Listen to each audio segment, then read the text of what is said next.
그래서 기념해서 제가 자리를 좀 옮겨서 해보려고 합니다. 왜냐하면 제가 정확하게 이 촛불을 가리더라고요. 그죠? 내 뒤에서 뭔가 타고 있기는 한데 보이지 않는 그런 모습이어서. 잘 보이시나요 이제? 아, 네, 잘 보여서 다행입니다. 네, 가능하면 화면에서도 겹치게 잡힐 수 있게 저를 구석에다. 예, 감사합니다. 네, 잘 나오네요. 자, 저희들이 그 예배 장식이라고 하죠. 이렇게 초를 두는 이유가 무엇을 상징하시는 거죠? 초가? 네, 기다림인데 바로 예수님을 상징하는 거죠. 저 초가 예수님을 상징하는 게 아니라 저게 붙어있는 불빛이 바로 빛으로 오신 그 예수님을 상징하는 것입니다. 그래서 저 초가 하나씩 붙을 때마다 예수님께서 임재하심이 가까워지는. 그래서 이제 불이 4개 다 붙었잖아요. 이제 3일만 있으면 크리스마스, 성탄절이 됩니다. 지난 대림절 4주간의 기간 동안 여러분들과 함께 요한계시록 말씀을 나누면서 예수님의 오심, 그러니까 초림과 재림, 그러니까 처음 오심과 그리고 나중에 다시 오심, 그것을 기다리면서 저희가 어떠한 마음으로 어떻게 기다려야 하는지 함께 나누어 보았습니다. 그래서 뭐 이런저런 마음들을 가지고 예수님을 기다려야 된다, 이런 말씀을 나눴는데, 오늘도 그러한 차원에서 우리가 예수님을 어떻게 기다려야 할까, 그러한 마음을 나누고자 합니다. 오늘 말씀 제목 조금 도전적인 말씀 제목이었는데요. 그 주보 보시면 나오죠. 제목이 뭐였죠? Party People. 혀를 잘 굴리시네요. 항상 영어로 생활하셨기 때문에, 그죠? 화진자매랑 이렇게 영어로 대화하는 게 능통하셔가지고 아주 발음이 좋으시네요. 자, 어찌됐건 간에 이 Party People인데요. 그냥 말하면 이게 느낌이 안 살죠. 이거 어디서 나오는지 아시죠? 뭐 할 때 나오는 거지? 역시 잘하시네요. Party People 하면서 둥 하면서 춤추는 거 아시죠? 네, 여러분들 당황하지 마세요. 당황하지 마세요. 자, 우리가 이런 것들을 TV에서 봐서 그렇죠. 저는 안 가보고 TV에서만 봐서 잘 느낌이 안 사네요. 가보신 분들은 현장감을 잘 살릴 수 있을 것 같은데, 아무튼 그렇습니다. 이 파리 피플이라는 말은 이 파티를 좋아하는 사람들을 말하는데, 요새 이 디제잉 파티가 유행이잖아요. 그래서 디제잉 하는 디제이들이 공연을 하다가 분위기가 무르익으면 이제 조금 텐션을 업시키기 위해서 이렇게 그 소리 지르라고 하는 거죠. 파리 피플, 여기 있는 파리 피플에서 소리 질러, 약간 이런 뉘앙스로 말하는 건데요. 파티를 좋아하는 사람들, 그 파티를 즐기고 있는 당신들을 뜻하는 말이 파리 피플입니다. 제가 그런 영상들을 보면서, 그러한 화면들을 보면서 정말 대단하다는 생각을 한 게 있습니다. 왜냐하면 그 사람들 너무 즐겁게 그 순간을 즐기는 거예요. 막 방방 뛰면서 물 뿌려도 뭐라고 하지도 않고 가만히 맞으면 와, 더 좋아하죠. 물 맞으면. 그런 걸 보면서 야, 어떻게 저걸 저렇게 좋아할까? 되게 재밌어 보인다. 저희들이 아는 분 중에도 파리피플 한 분 계시죠. 그분이 자기가 갔다 온 그 파티 영상 이렇게 찍은 거 보여준 적이 있었는데, 그거 보면서도 와, 대단하다. 나 같아도 한번 가보고 싶다. 주일이라면 조금 그렇지만 토요일이라면 한번 시간 내서 가보고 싶다, 그런 마음이 들더라고요. 근데 그런 생각을 하는 중에 마음속에서 또 한 가지 생각이 났습니다. 뭐냐면, 야, 나도 예수님한테 찬양하면서 저렇게 기뻐하면서 찬양할 수 있었으면 좋겠다. 예수님을 믿는 모든 사람이 저렇게 찬양할 때 방방 뛰면서 진짜 저렇게 즐거워하면서 찬양하는 모습이 나타나면 좋겠다. 그런 생각을 해보았습니다. 그런데 오늘 본문 말씀에서 그러한 사람들이 나옵니다. 바로 예수님의 오심을 기다리면서 기뻐하면서 찬양하는 사람들입니다. 자, 오늘 요한계시록 말씀인데요. 오늘 요한계시록 말씀을 볼 때 요한계시록도 크게 3개의 단락으로 나눠질 수 있습니다.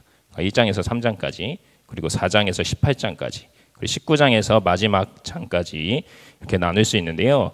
이 각 장들은 하나님과 그리스도의 영광에 관한 초월적인 장면으로 시작을 합니다. 그래서 요한이 기록할 때 그 예수님의 모습, 그 되게 초월적인 예수님의 모습. 또 4장 시작할 때는 그 하늘 보좌의 모습을 보지 않습니까? 오늘 3장의 시작 부분인데요. 오늘 읽었던 말씀이 이 부분도 바로 그 하늘 보좌의 그 초월적인 공간의 모습을 보고 있습니다.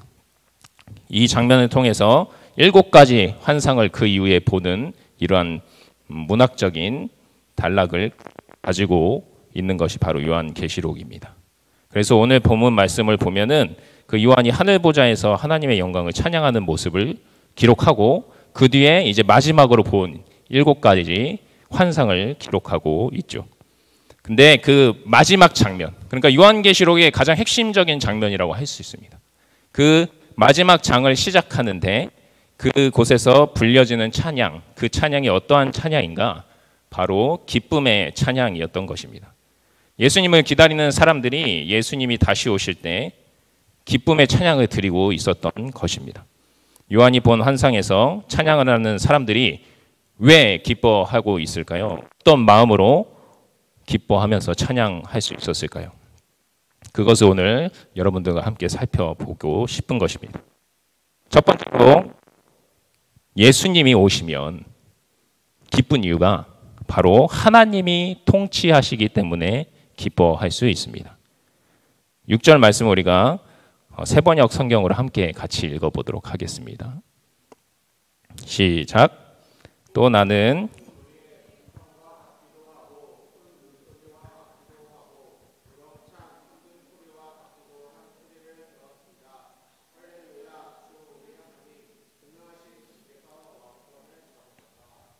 네, 오늘 찬양의 시작은 바로 할렐루야로 시작하고 있습니다. 우리가 다 아시다시피 할렐루야 의미가 어떤 의미죠? 네, 아시는데 말씀 안 하시죠? 네, 건수형제 어떤 의미죠? 네, 예수님을 보내주신 하나님을 찬양하라라는 뜻이죠. 그 할렐루가 찬양하라, 너희들은 찬양하라라는 뜻이고 이 야가 바로 야훼 하나님 그 줄임말로서 야잖아요. 그래서 할렐루야가 하나님을 찬양하라라는 뜻을 가지고 있습니다. 그렇게 기쁨으로 찬양하는 어떻게 보면은 가사 중에 하나죠. 그러니까 쌉이라고 할 수 있겠죠. 자, 근데 이 할렐루야를 부르면서 어떻게 부르고 있습니까? 큰 무리의 음성과 같기도 하고 큰 물소리와 같기도 하고 우렁찬 천둥 소리도 같기도 한 소리를 들었다. 그러니까 이 사람들의 찬양 소리가 작지 않았다는 거죠. 그야말로 초월적인 소리로 들릴 만큼 큰 목소리로 기쁨의 찬양을 하고 있었다는 것입니다. 저희들이 방금 말씀드렸다시피 할렐루야가 구약에서는 자주 나오죠. 시편에서도 할렐루야가 자주 나오고. 그런데 신약에서는 요한계시록에서만 나옵니다. 특별히 또 요한계시록에서 4번만 쓰이고 있습니다. 그 말은 무엇입니까? 바로 이 요한계시록에서 이 할렐루야를 굉장히 특별한 의미로 쓰고 있다는 것입니다. 저희들이 그 신앙생활을 오래 하신 분들 보면은 할렐루야를 추임새처럼 쓰실 때가 있어요. 저도 그런데요. 뭐 기분 좋고 나가면은 할렐루야 막 이러면서 뭐 조금 지내다가 운수 좋은 일이 있어 할렐루야 막 이러면서 제가 학교에서 테니스 동호회를 했는데 그 동호회 이름이 할렐루야였습니다. 서브 넣기 전에 할렐루야 하고 인사하고 시작하고. 신앙인들 사이에서 이게 되게 좋은 의미를 갖고 있지만 되게 익숙해지면서 되게 의미 없이 쓰일 때가 많은 단어가 됐다는 것이죠. 그렇지만 요한계시록에서는 이 단어를 아주 특별하게 단 4번만 기록할 정도로 아껴서 쓰고 있다는 거죠. 그렇다면 지금 이 6절에서 할렐루야를 외칠 때 그 특별한 의미는 무엇일까요? 바로 바벨론의 몰락과 함께 하나님의 통치가 실현될 때 그 기쁨을 담은 찬양으로서 할렐루야를 외치고 있는 것입니다. 요한 당시 로마가 세상의 통치를 하고 있을 때 그때는 불의한 통치가 세상 가운데 가득했던 것이죠.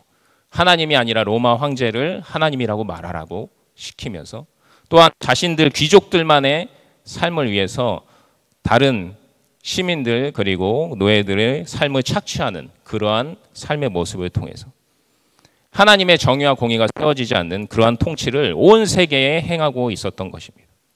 그래서 그들의 통치가 미치는 곳에는 그리스도인들뿐만 아니라 그리스도인이 아닌 사람들, 그러한 사람들에게까지도 억압당하는 통치, 그리고 강압 통치, 그리고 악한 통치였던 것입니다. 하지만 그러한 악한 통치가 예수님의 다시 오심과 함께 끝이 난다고 오늘 말씀은 이야기하고 있는 것입니다. 주 우리 하나님 전능하신 분께서 왕권을 잡으셨다, 통치권을 잡으셨다라는 말씀을 그래서 찬양하고 있는 것이죠. 하나님의 통치가 전 우주에 임하시면 모든 불의하고 억압된 것들이 공평하고 정의롭게 세워질 것입니다. 그래서 하나님의 백성들과 그리고 하나님과 함께 영원히 기뻐하면서 찬양할 수 있는 것이죠. 누가요? 저희들이 말입니다. 17세기 사람 중에 윌리엄 월버포스라는 사람이 있습니다. 영국 사람인데요. 제가 예전에 한번 얘기한 것 같기도 한데 혹시 기억나십니까? 기억 안 나세요? 이 사람은 1759년에 태어난 사람인데요. 21세 나이로 하원 의원이 됩니다. 영국 하원 의원이 되는데요. 왜냐하면 당시에는 의원이 되는데 돈을 뿌리면 될 수 있었거든요. 그 투표를 하는데 표를 돈을 주고 살 수 있었어요. 그래서 윌리엄 월버퍼스가 아주 잘 사는 집안의 자제였기 때문에 돈을 써서 21세의 나이에 이 의원이 될 수 있었던 것이죠. 근데 뭐 자기가 되고 싶어서 된 게 아니라 명예 때문에 된 것이라서 의원이 돼서도 아주 뭐 흥청망청 생활했던 것이죠. 그런데 그런 그가 1784년에 회심을 경험을 합니다. 그 자신에게 가르침을 주었던 사람을 통해서 진정한 그리스도인이라면 그렇게 살면 안 된다. 네 삶을 봐라. 네가 그리스도인이냐? 네 삶을 봐라. 네가 진정한 의원으로서의 삶을 살아가고 있냐? 그렇지 않지 않냐? 라는 그 사람의 도전적인 질문에 크게 회심을 하고 아 그래 내가 이제 진정한 그리스도인 그리고 진정한 의원이 돼야겠다라고 생각한 것이죠. 그래서 그가 그 당시에 가장 하나님의 뜻과 맞지 않는 사회 제도를 생각해 보니 바로 노예 제도가 철폐되어야 함을 깨달았던 것입니다. 그래서 그는 이 노예 무역을 폐지해야 된다라고 의원에 가서 얘기하기 시작한 것이죠. 이것은 사람을 수단으로 보는 것이 아니에요. 사람은 하나님께서 다 만드셨는데 어떻게 노예 제도가 있을 수 있냐. 이 노예 무역을 먼저 폐지해야 된다라고 주장하기 시작한 것이죠. 그래서 1789년부터 이 노예 무역 폐지, 그러니까 노예 제도 자체를 폐지하자고 얘기한 건 아니에요. 왜냐하면 그건 아예 씨알도 안 먹힐 걸 알았기 때문에 노예 무역을 폐지하자 했던 것이죠. 노예 무역이라는 것은 그 노예를 파는 걸 말하는 거예요. 쌀 무역하면 쌀 갖다 파는 거잖아요. 근데 영국에서 아프리카에서 그 흑인들을 다 잡아다가 세계 곳곳에 팔았던 것이죠. 그 당시에. 그게 바로 노예 무역이었습니다. 그걸로 돈을 아주 많이 벌고 있었어요. 근데 그걸 폐지하자고 이 월버퍼스가 말했던 것이었습니다. 당연히 거부했겠죠. 왜냐하면 그 노예 무역을 하고 있던 사람들이 의원들이었으니까요. 거기에 관련된 사람들이었으니까요. 그래서 12번 이야기를 해가지고 연설을 12번씩 해가지고 겨우 18년 만에 이 노예 무역이 폐지가 됩니다. 1807년에 노예 무역 폐지 법안이 통과된 것이죠. 근데 월버퍼스는 거기서 멈추지 않고 자기의 최종 목적인 노예 제도 폐지를 위해서 계속해서 힘썼습니다. 그래서 이 노예 제도 폐지를 목적으로 해서 노예 무역을 폐지하자고 말하기 시작한 지 44년 만에 1833년 7월 26일에 영국의 모든 노예를 1년 내에 해방한다라는 법안을 결정시켜서 통과시키는 일을 이루게 됩니다. 월버퍼스는 그때는 의원에 있지 못했죠. 왜냐하면 그때 나이가 한 74세 정도 됐을 테니까요. 병상에 누워서 그 소식을 듣고 아주 기뻐하면서 사흘 뒤에 삶을 마감했다고 합니다. 하나님은 월버퍼스를 통해서 하나님의 통치에 반하는 사람들을 그래서 돈을 벌기 위해서 수단으로 사람을 이용하는 그런 사람들, 그리고 그 사람들을 보호해 주었던 그 노예 제도를 폐지시키셨습니다. 예수님께서 이 땅에 오심으로 인해서 하나님의 뜻이 이 세상 가운데 세워지게 된 것이죠. 바로 그 악한 제도들이 폐지되기 시작한 것입니다. 노예들과 그들을 보면서 슬퍼하는 모든 사람들에게 기쁨의 소식이 찾아온 것이죠. 그 사람들이 얼마나 기뻐했을까요? 노예들이, 영국에 있던 노예들이. 그 법안이 통과되는 순간 기쁨의 환호성을 부르지 않았겠습니까? 지금 이 세계를 통치하는 악한 세력은 무엇입니까? 이 세상을 움직이는 그 세력이 무엇입니까? 무엇이 세상을 움직이고 있는 것 같습니까? 항상 이야기하지만 돈 아니겠습니까? 그죠? 돈. 돈이 많은 사람이 이 세상을 움직이고 있습니다. 돈이 많은 사람이 법을 만들고 있고요. 돈이 많은 사람들이 사람의 마음을 교묘하게 사서 이용하고 있는 것입니다. 돈이 많은 사람들은 자신들의 부를 더욱 늘리기 위해서 세상을 장악하려고 시도하고 있고 돈으로 통치하고 있습니다. 그 가운데서 사람이라는 존재는 수단이 된 지가 오래되었죠. 돈이 많은 사람들이 자신의 부를 더 늘리기 위한 하나의 도구로서 이용하고 있는 현실입니다. 그 가운데서 이 한 사람이, 이 한 영혼이 천하보다 귀하다라는 하나님의 말씀은 아무런 의미 없는 말씀이 된 지가 오래되었습니다. 그러나 주님께서 오시면 지금 우리를 억압하고 있는 이러한 모든 세상의 통치가 끝나게 될 것입니다. 그리고 대신하여 하나님의 통치가 실현될 것입니다. 하나님의 통치는 한 번도 사라진 적이 없었죠. 그냥 그 악한 세상의 사람들이 자신들이 왕인 척 아나무인으로 그 하나님의 통치를 무시했던 거죠. 하지만 더 이상은 그 하나님의 통치를 무시할 수 없는 그 순간이 바로 예수님께서 다시 오시는 그때에 실현되게 된다는 것입니다. 그 실현이 바로 우리도 이 세상에서 하나의 노예처럼 살아가고 있는, 이 세상에 가진 자들, 악한 수단으로 자신의 부를 축적하는 사람들에게 교묘하게 이용당하고 하나의 도구가 되었던 우리들을 하나의 천하보다 귀한 존재로 자유롭게 할 것입니다. 여러분들에게 그 자유함의 기쁨이 찾아오게 된다는 거죠. 예수님이 오시는 그때. 예수님의 오심으로 이러한 기쁨을 얻을 수 있다는 것을 알고 기뻐할 수 있는, 그리고 그 기쁨을 실제적으로 누릴 수 있는 여러분들이 되기를 진심으로 바랍니다. 그래서 예수님이 오시면 우리의 어려움의 시간들이 끝나게 되는 것이죠. 그래서 즐거운 파티의 시간만이 남아있는 것입니다. 그 파티가 바로 오늘 말씀 속에서는 혼인잔치라고 이야기되고 있습니다. 우리 7절 말씀을 우리 함께 읽도록 하겠습니다. 기뻐하고 즐거워하며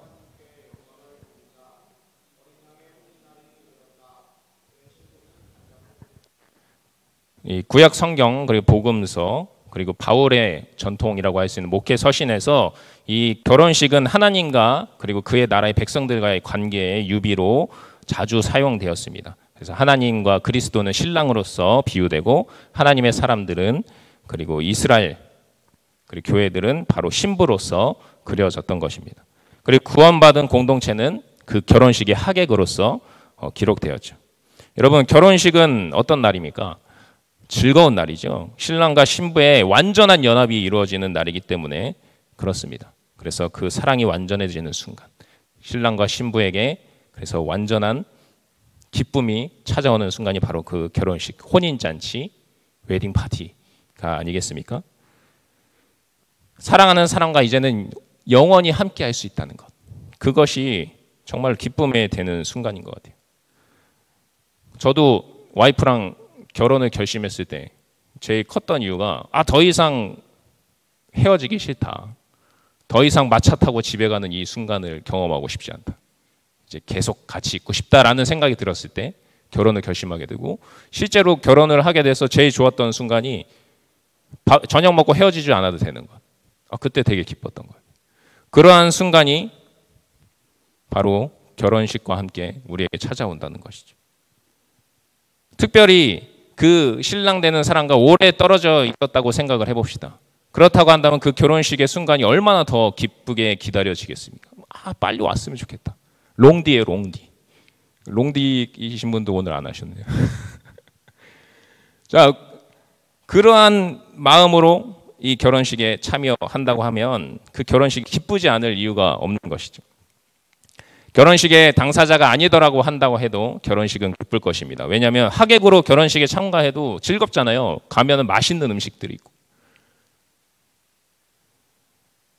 이 당시의 문화권에서는 결혼식이 정말 흔치 않은, 흔은 아니죠. 결혼은 맨날 하니까. 하지만 되게 성대한 파티였습니다. 왜냐하면 결혼식이 보통 일주일, 길면 2주일간 계속해서 파티를 하는 거예요. 아침부터 저녁까지. 그래서 그 결혼을 하는 그 부모의 집에서는 그 초대한 사람들이 일주일에서 2주일 동안 먹을 음식과 포도주와 그리고 그곳에서 즐길 여행거리들을 다 준비를 해놨어야 했습니다. 그렇다고 한다면 그곳에 초대받는 하객들은 얼마나 즐거웠겠습니까? 그죠? 가서 계속해서 일주일 동안 아무것도 안 해도 맛있는 음식 주고. 그러한 결혼식이 있다고 한다면 정말 가고 싶어서 기다릴 것입니다. 그런데 그 결혼식이 왕족의 결혼식이다. 그렇다고 한다면 정말 빠질 수 없는, 언제 결혼한 거야? 그때 꼭 가야지. 그때 스케줄 다 비워놔야지. 라는 생각을 하지 않겠습니까? 그곳에 가서 하객들은 그 결혼한 신랑 신부를 축하해 주면서 같이 기뻐하고 춤추고 즐거워하면서 시간을 보냈습니다. 여러분, 계시록의 배경을 계속해서 얘기하지만 그 사람들 고난받고 있는 상황이었잖아요. 고난받고 있는 상황 속에서 그 고난이 끊기고 이제 기쁨으로 전환되는 그 순간에 이 결혼 잔치가 있을 것이다 라는 말을 들었을 때 이 결혼식을 얼마나 간절하게 그리고 기대하면서 기쁜 마음으로 기다렸겠습니까?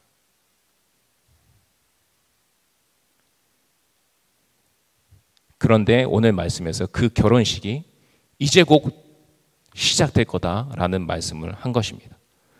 그의 신부의 단장을 끝냈다. 이 말이 무슨 말일까요? 그 신부가 메이크업 하는 그 모든 작업들이 다 끝났다. 그것은 무슨 말입니까?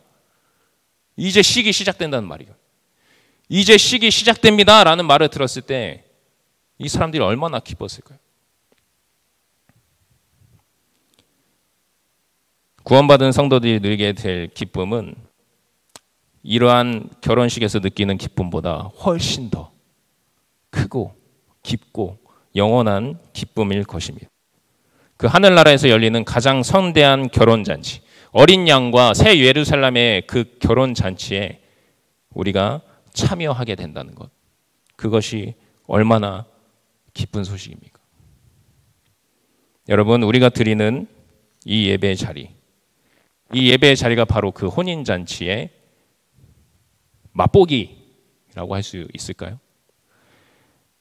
하나님의 나라를 경험하는 이 예배의 자리, 이곳에서 예수님을 만나고 하나님을 만나고 같이 성도들끼리 모여서 함께 즐거워하고 식사를 나누고 잔을 들고 그러한 기쁨의 순간들을 공유하는 이 순간이 바로 그 하늘에서 열릴 혼인잔치의 예표 아니겠습니까? 이곳에서 진짜 마음을 터놓고 나의 옆에 있는 친구와 찬양할 때, 그리고 예배할 때, 그리고 같이 맛있는 밥을 먹을 때, 같이 볼링을 칠 때, 같이 활동을 할 때 즐겁잖아요. 기쁘잖아요. 세상의 사람들과 그러한 교류들에선 느낄 수 없는 그 기쁨. 나를 어떤 수단과 대상으로 바라보는 것이 아니라 진짜 하나님 안에서 형제다, 자매다. 때론 다투기도 하지만 그래도 하나의 하나님의 사랑하는 존재라는 그 마음을 갖고 있는 사람과 교류할 때, 그래서 마음이 통할 때 느껴지는 그 기쁨이 세상에서 느끼는, 세상 친구들과 느끼는 그러한 기쁨들보다 훨씬 깊지 않던가요? 저는 깊더라고요. 그 기쁨, 그것을 경험한 사람들이 이 예배 공간을 더 사모하고 찾아오는 것 아니겠습니까? 그런데 그러한 기쁨, 그보다 더 큰 기쁨이 예수님이 다시 오셔서 진짜 마지막 그 혼인잔치가 이럴 때 얼마나 크겠습니까? 우리가 그것을 상상한다면 그 예수님의 다시 오심, 그때를 기쁜 마음으로 기다리면서 찬양할 수 있을 것입니다. 그 파티의 시간, 그 시간이 찾아올 때 우리는 신랑 되시는 예수님과 함께 그 결혼 잔치 속에서 풍요로움을 누리고 즐거움을 누리고 기뻐함을 누릴 수 있을 것입니다. 그때는 진짜 주님 안에서 누구보다 뛰어난 파티 피플, 누구보다 잘 즐기는, 좀 즐길 줄 아는데 할 수 있는 그러한 사람들로서 살아가게 될 것입니다. 여러분들이 그렇게 하나님의 나라에서 열리는 그 파티에서 진정한 파티를 즐기는 파티 피플이 되시길 바랍니다. 마지막으로 예수님께서 이곳에 오시면, 이 땅에 오시면 우리가 기쁜 이유는 우리가 그 마지막 혼인잔치에 초대를 받은 사람들임이 증명되기 때문입니다. 우리 9절 말씀 한번 같이 읽어볼까요? 시작. 또 그 천사가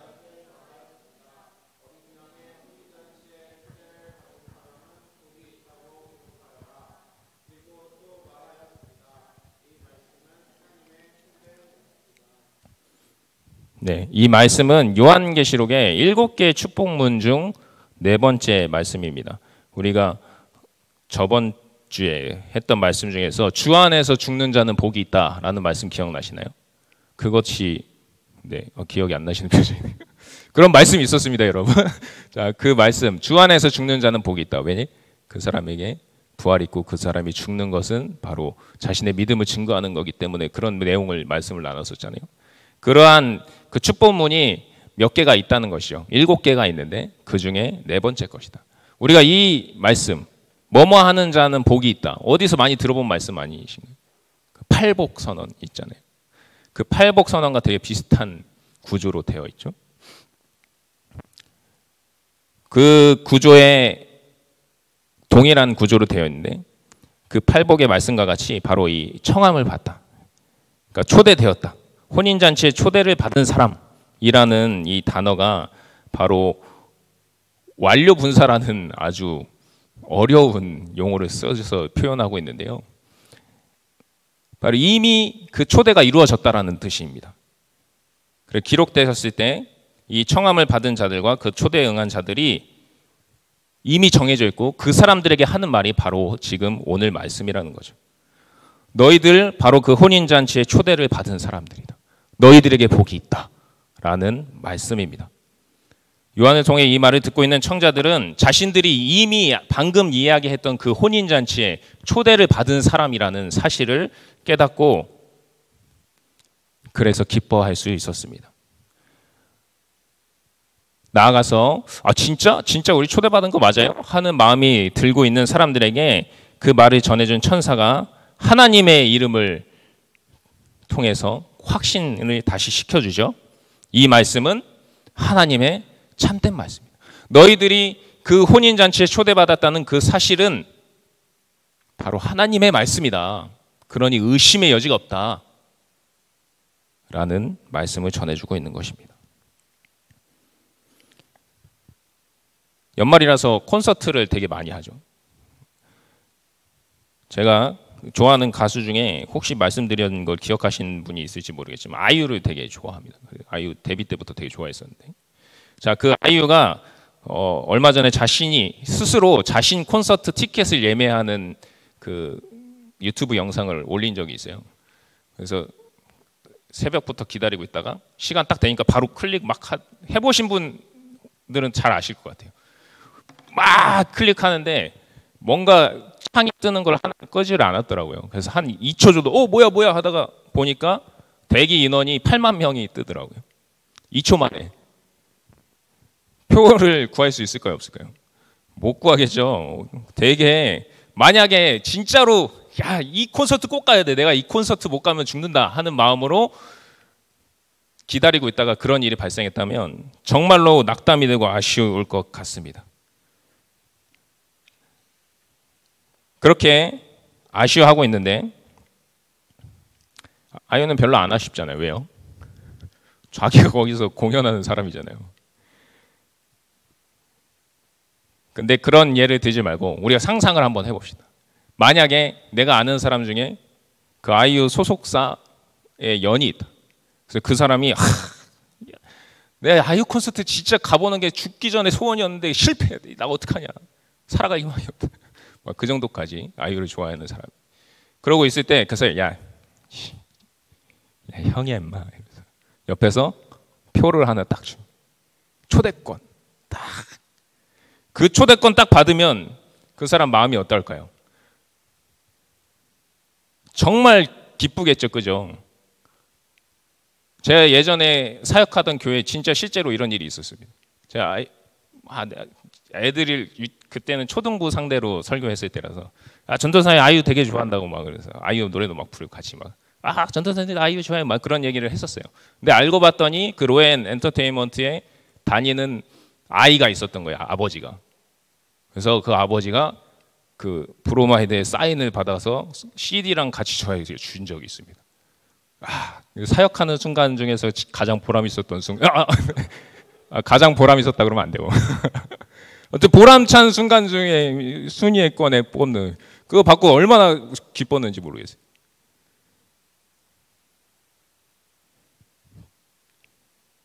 하나님이 여시는 그 파티, 하나님이 여시는 그 천국의 구원이 받은 사람들이 모이는, 그래서 영원한 나라가 시작되는 그 오프닝 콘서트,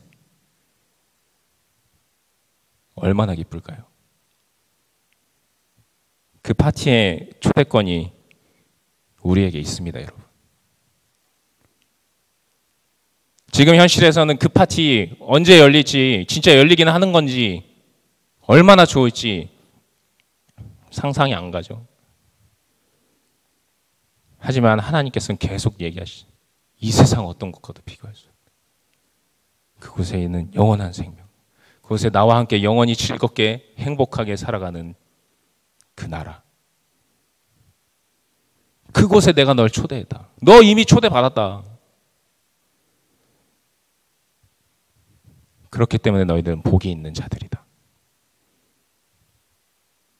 여러분, 이 사실이 믿어지신다면, 아니 하나님이 믿게 하신다면 어찌 아니 기쁘겠습니까?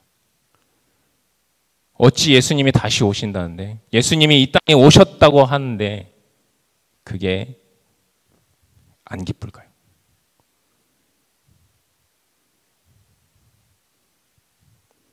여러분 기쁘시죠?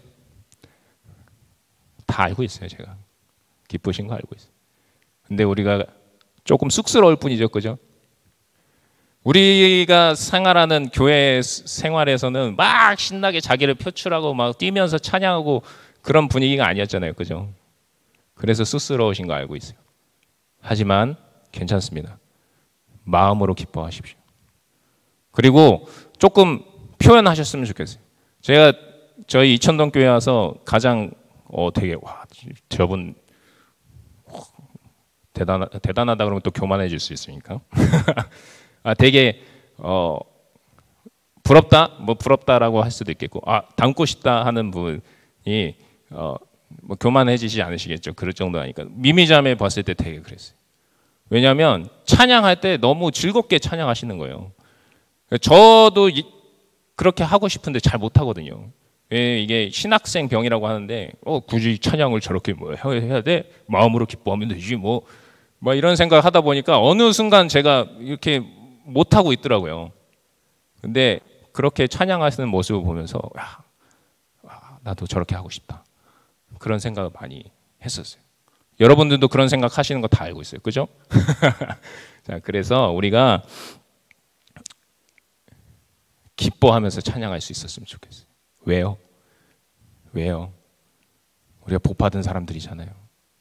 우리 천국 잔치 가서 하나님이 파리 피플 막 이러는데 거기서 쭈뼛쭈뼛 이러고 남들 다 와 손들 하나님 찬양하고 있는데 나 저거 안 해봤는데 그러면 조금 그렇잖아요.